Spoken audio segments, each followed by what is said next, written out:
কালো জাদু আক্রান্ত হয়ে তা থেকে বাঁচার জন্য হুজুরের কাছে গেলে হুজুর যদি কিছু দোয়া লিখে তা তাবিজে লাগিয়ে পড়তে বলে, সেক্ষেত্রে সেই তাবিজ কি পড়া যাবে কিনা? আমি প্রায় সময় বলি, আমাদের প্রিয় নবী সাল্লাল্লাহু আলাইহি সাল্লাম তিনি কখনো তাবিজ ব্যবহার করেন নাই এবং কাউকে তাবিজ দেন নাই, দিতে বলেন নাই, কোনোভাবেই না। এটা সুন্নাহ না অন্তত। এমনকি কোরআনে কারীমের আয়াতও যদি লেখে আপনি তাবিজ লাগান, ঝুলান, আর কিছু না হোক বলতে হবে এটা নবী সাল্লাল্লাহু আলাইহি সাল্লামের সুন্নাহ না। তাহলে নবী সাল্লাল্লাহু আলাইহি ওয়াসাল্লামের সুন্নাহ কি? নবী সাল্লাল্লাহু আলাইহি ওয়াসাল্লামের সুন্নাহ হলো কোরআনে কারীমের আয়াত পড়ে ফু দেওয়া, পাঠ করা, দোয়া করা, এগুলো হলো নবী সাল্লাল্লাহু আলাইহি ওয়াসাল্লামের সুন্নাহ। এখন ব্ল্যাক ম্যাজিক নবী সাল্লাল্লাহু আলাইহি ওয়াসাল্লামকে করা হয়েছে, তিনি কি তাবিজ লাগিয়েছিলেন? কি করেছেন? নবী করিম সাল্লাল্লাহু আলাইহি ওয়াসাল্লামকে লাবিদ ইবনে আসম নামক ইহুদি জাদু করেছে তার চুলে, এবং সেটা কুয়ার নিচে, পাথরের নিচে চাপা দিয়ে ফেলেছে। নবী সাল্লাল্লাহু আলাইহি ওয়াসাল্লাম অসুস্থ হয়ে গেছেন জাদুগ্রস্ত হয়ে। পরে আল্লাহ তাআলা সূরা ফালাক, সূরা নাস নাজিল করেছেন এবং এটা পাঠ করার মাধ্যমে আল্লাহ তাআলা তাকে শিফা দান করেছেন। এবং এই সূরা ফালাক, সূরা নাস পড়ে যদি জাদুগ্রস্ত ব্যক্তির ফু দেওয়া হয় তার শরীরে, নিজে ফু দেয়, অন্যরা ফু দেয়, এইভাবে আমল করতে থাকে, আল্লাহ তাআলা তাকে মুক্ত করবেন। এমনকি স্বপ্নের মধ্যে আল্লাহ তাআলা দেখায় দেন। নবী সাল্লাল্লাহু আলাইহি ওয়াসাল্লামের ক্ষেত্রেও তাই হয়েছে, যে কোথায় জাদু হয়েছে, কিসে হয়েছে উনি দেখছেন। আজকালও অনেকের, আমার কাছে বহু লোক বলেছে যে স্বপ্নে দেখেছি এরকম। আপনি আমল করেন, ইয়াকিন রেখে আমল শুরু করেন, ইনশাআল্লাহ সমাধান সেই পথে থাকবে। আমার মার মধ্যে গীবত ও রিয়ার উপস্থিতি লক্ষ্য করি, মা যেন কষ্ট না পায় আমার দ্বারায়। এখন মাকে কিভাবে বুঝাবো? দেখুন, মুখ খারাপ না করে, চিল্লাচিল্লি না করে, রাগারাগি না করে সুন্দর করে যদি বোঝানো হয় যে মা, কারোর পিছনে কথা বললে আল্লাহ নারাজ হয়, গীবতের গুনাহ হয়, এটা মৃত মানুষের গোশত খাওয়ার চাইতে ভয়ঙ্কর বা ওইরকম একটা অপরাধ। মাকে যদি বোঝানো হয় সুন্দর করে, তাহলে সেক্ষেত্রে মা বুঝার কথা। এবং যদি মনে হয় যে না, ভালো কথা বললেও মা উল্টা বুঝে, তাহলে অন্য কাউকে দিয়ে বুঝাবেন, আল্লাহর কাছে দোয়া করবেন, মাকে শুনে শুনে আরেকজনকে বলবেন। যেভাবে হলে আপনার কাজ হয়ে যায় সেভাবে চেষ্টা করবেন, কিন্তু আপনার চেষ্টা করা উচিত। যদি আপনি সরাসরি বলতে গেলে অসুবিধা, বলবেন না, আরেকজনকে শুনে শুনে, মাকে শুনে বলবেন। কোনো আলেমের ভিডিও চালায় দিবেন, মা নিজে দেখতেছেন এমন ভাব ধরবেন, মা শুনে যেন। অনেক পোলাপান আছে নিজের বিয়ের কথা মা বাপরে শুনাইতে পারে না, তো কোনো হুজুর এরকম ওয়াজ করলে ওইটা একটু ভলিউম বাড়ায় দিয়ে শুনে, চালায় দিয়ে টয়লেটে চলে যায়। এরকম বহুত পোলাপান আছে। তো শেয়ানা হলে নিজের কাজ আদায় করার বুদ্ধি ঠিকই বাইর করে নেবেন। মারে গীবত থেকে বা লৌকিকতা থেকে বাঁচাইতে পারেন না, কোনো হুজুরের আলোচনা শুনে দেন, চালায় দেন, ভাব ধরেন এমন আপনি শুনতেছেন, চলে যান টয়লেটে, যদি সামনে থাকতে অসুবিধা মনে করেন। তো যে কোনোভাবে আমরা চেষ্টা করবো, আল্লাহ আমাদের তৌফিক দান করুন। কোনো শাশুড়ি যদি তার ছেলের বউকে তার ছেলে থেকে আলাদা করার জন্য কালো জাদু করে, এমনকি কালো জাদুর মাধ্যমে মেরে ফেলার পর্যায়ে চলে যায়, তাহলে কি করা উচিত? এই শাশুড়ি ইসলামী বিচার ব্যবস্থা থাকলে তার জঘন্য এবং করুণ দণ্ডের ব্যবস্থা হবে যদি এটা প্রমাণিত হয়। শাশুড়ি হোক আর বৌমা হোক, ছেলে হোক আর মা হোক, যেই হোক, কাউকে যদি জাদু করা হয় কবিরাজের কাছে গিয়ে, অনেক মানুষ আছে এই জাদু করার মানুষ অসুস্থ হয়ে যাচ্ছে, কোনো ভালো হয় না, রোগবালাই, কোনো ট্রিটমেন্টে কাজে হয় না, এবং একের পর এক আস্তে আস্তে মৃত্যুর দিকে চলে যায়। এরকম জাদু যারা করে তারা সবাই শুধু কবিরা গুনাই করে না, তারা শয়তানের, আল্লাহর প্রতি অবিশ্বাস করে শয়তানের কাছে যাওয়ার মতো একটা ব্যাপার। জাদু করা মানে শয়তানের আশ্রয় নেওয়া, বিধায় কবিরা গুনাহ। আল্লাহ তাআলা এই সমস্ত গুনাহ থেকে আমাদের বেঁচে থাকার তৌফিক দান করুন। বর্তমান বাচ্চারা আল্লাহকে চেনার আগে এবং বুঝার আগেই অবৈধ প্রেম ভালোবাসা বুঝে এবং চিনে, কিভাবে বাচ্চাদের আল্লাহ সম্পর্ক জুড়ে দেওয়া যায়? বাচ্চারা একেবারে বাচ্চা বয়সে তো আর হয় না, কিশোর বয়স থেকেই পোলাপান বিপদগামী হওয়া ধরে। বিপদগামী হবে না কেন? যখন স্কুল, এমনকি মাদ্রাসার বইগুলোতে পর্যন্ত বাচ্চাদেরকে শিক্ষার নামে অবৈধ সম্পর্ক করা শেখানো হয়। আমি পরিষ্কার করে বলতে চাই, এই দেশে শিক্ষা, প্রাথমিক শিক্ষা ব্যবস্থার উপরে যে মেসাকার চালানো হয়েছে, আমি যদি বইগুলো নিয়ে বিস্তারিত দেখার, গবেষণা করার, ঘাটাঘাটি করার সুযোগ না পেতাম, তাহলে আমি বুঝতাম না। আমি বইগুলো নিয়ে ঘাটাঘাটি করার পর নিঃশ্বাস বন্ধ হয়ে আসার মতো এত পরিমাণ পেরেশান হয়ে গেছি যে একটা শিক্ষা ব্যবস্থা, দেশের শিক্ষা ব্যবস্থার একেবারে প্রতিটা গিরায় গিরায় আঘাত করা হয়েছে, প্রতিটা গিরায় গিরায়। আমাদের বাচ্চাদেরকে বন্ধুতা শিখাচ্ছেন, ছেলে আর মেয়ে বন্ধুতা করবে, এটা শেখানো লাগে এবং এটা শিক্ষা। এই সমস্ত কুশিক্ষার জন্য তো স্কুলে যাওয়ার দরকার নাই, রাস্তায় রাস্তায় বাজারে বাজারে ঘুরলে পোলাপাইন অমানুষ হওয়া শিখে। এগুলোর জন্য তো স্কুলে যাওয়ার দরকার নেই।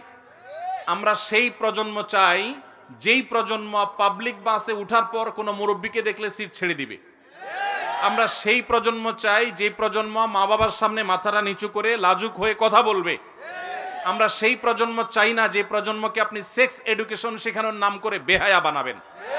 আমরা সেই প্রজন্ম চাই না যে প্রজন্ম ছেলে মেয়ে একে অন্যের সাথে বন্ধুতার নাম দিয়ে অবৈধ সম্পর্ক করে বাবা মার অবাধ্য হবে, তাদের জীবনকে ধ্বংস করবে। শিক্ষার নামে সমস্ত কুশিক্ষা পাঠ্যপুস্তকে ঢুকায়া আমার প্রজন্মকে যদি ধ্বংস করার এই পায়ে তারা অব্যাহত রাখেন, আল্লাহর কসম করে বলি এদেশের মানুষ নিজের ছেলে মেয়েকে ঘরে রাখবে, তবুও শিক্ষার নামে কুশিক্ষা শিখাবে না। আমি বারবার করে আবেদন করি যথাযথ কর্তৃপক্ষের কাছে, আল্লাহর ওয়াস্তে আপনারা একটু সঠিকভাবে তদন্ত করুন এবং সিরিয়াস হন। যারা এই ম্যাসাকারগুলো চালিয়েছে তারা, আপনারা দেখেছেন গতকাল মূলধারার একটা মিডিয়াতে নিউজ হয়েছে যে বিদেশি সাহায্য আনা কিছু এনজিও তারা আমাদের পাঠ্যপুস্তকগুলোকে তাদের মতো করে তারা খিস্তিকেও সেখানে ঢুকাইছে।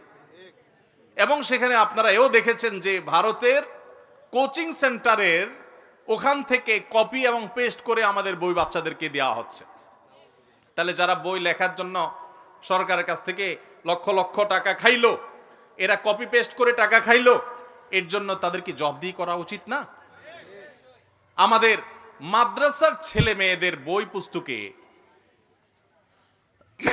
শিল্প সংস্কৃতির নামে সেখানে ঢোল তবলা হারমোনিয়াম বাজানো গিটার বাজানো এগুলো শিখাচ্ছেন, কভারে ভেতরের পাতায় পাতায় পাতায়, এমনকি মুসলমানদের ধর্ম শিক্ষার বইয়ে হিন্দু ধর্ম শিখাচ্ছেন। এই সমস্ত ফাইজলামতি আমার কাছে মনে হচ্ছে খুব সুপরিকল্পিতভাবে সুনিপুণভাবে করা হচ্ছে। এদেশের মানুষকে অস্থিতিশীল করবার জন্য কোনো একটা চক্র কাজ করছে। আমি অনুরোধ করব যথাযথ কর্তৃপক্ষকে সেগুলোকে খুঁজে বের করা হয় যেন। এদেশের মানুষ মাদ্রাসায় বাচ্চাকে কেন ভর্তি করে ভাই বলেন? স্কুলের সাথে মাদ্রাসার পার্থক্য আছে না নাই? যারা মাদ্রাসা ছেলে মেয়েদেরকে দেয় তারা কেন দেয়? ইসলামী ভাবধারা দ্বারা সন্তানকে গড়ে তুলতে চায়, সেজন্যই তো। বাংলাদেশে কোন আলেম আছে যার নাম আপনি বলতে পারবেন যে আলেম ঢোল তবলা হারমোনিয়াম গিটার এগুলা বাজানো জায়েজ মনে করে? থাকলে আমাদেরকে নামটা শোনান, আমরা জানতে চাই। কোনো আলেম নাই, বিশ্বের কোনো উল্লেখযোগ্য কোনো আলেম নাই সারা পৃথিবীতে। সমস্ত আলেমদের ঐক্যমতে যে জিনিসগুলো হারাম, মাদ্রাসায় আমি আমার বাচ্চাকে ভর্তি করালাম কোরআন হাদিস শিখার জন্য, আলেম হওয়ার জন্য, ইসলামী মূল্যবোধ শেখার জন্য, তাকে সেখানে শিল্প সংস্কৃতির নাম দিয়া তাকে আপনি ইসলাম যেটা নিষেধ করে হারাম করে সেটা তাকে শিখাচ্ছেন। অর্থাৎ আমার বিশ্বাসের বিরুদ্ধে জিনিস আমাকে জোর করে শিখাচ্ছেন। এর নাম জুলুম ছাড়া আর কি হবে? এগুলোর বিরুদ্ধে আমাদের সবাইকে সচেতন হতে হবে, আমাদের সবাইকে সতর্ক করতে হতে হবে। আমাদের সন্তানদেরকে সমকামিতা শেখানো হচ্ছে। আপনারা শরীফার গল্পের কাহিনী শুনছেন না? সবচেয়ে অবাক লাগে যখন দেখি যে উপরের চেয়ারে বসা মানুষগুলো বলে যে হুজুররা মানুষকে ভুল বুঝায়, এটা হিজড়াদের গল্প। কত প্রতারক এবং ভণ্ড হলে এরকম কথা বলতে পারে?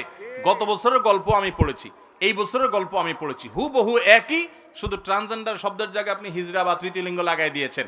এখন প্রশ্ন হলো, শরীফা, এই শরীফ থেকে যে শরীফা হয়েছে, এই কপাল পোড়া, এটা কি আসলে ট্রান্সজেন্ডার মানে লিঙ্গ পরিবর্তন করছে নাকি হিজড়া জন্মগতভাবে সমস্যা? গল্প তো একই, তাহলে আসলে কোনটা? যদি বলেন যে ট্রান্সজেন্ডার, তাহলে এবছরের পোলাপানতে হিজড়া পড়তেছে, তাহলে ভুল পড়তেছে। আর যদি বলেন যে শরীফা হিজড়া আসলে, তাহলে গত বছরের পোলাপান যে ট্রান্সজেন্ডার পড়ছে তারা তো ভুলটা পড়ছে। ঠিক না বে ঠিক?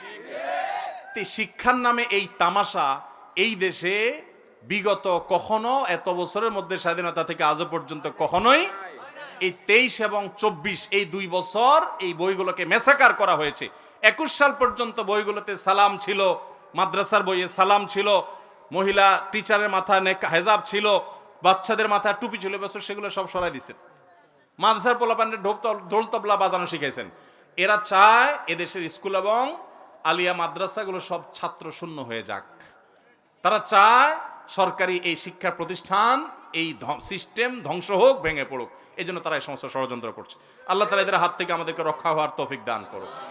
বইয়ের পাতায় পাতায় স্বাস্থ্য বিজ্ঞান বইয়ের পাতায় পাতায় পোলাপানরে প্রেম প্রীতি শিখাচ্ছে। পোলাপানরে প্রেম প্রীতি বইয়ের পাতায় শিখানো লাগে, এমনি বাইন্দা ধরে রাখা যায় না। আরো পোলাপান্ডে নষ্ট করতেছে। বহু বাবা মার ঘর খালি হবে এই সমস্ত কুশিক্ষার কারণে। আল্লাহ তাআলা আমাদেরকে এই সমস্ত কুশিক্ষাকে প্রতিহত করার তৌফিক দান করুন।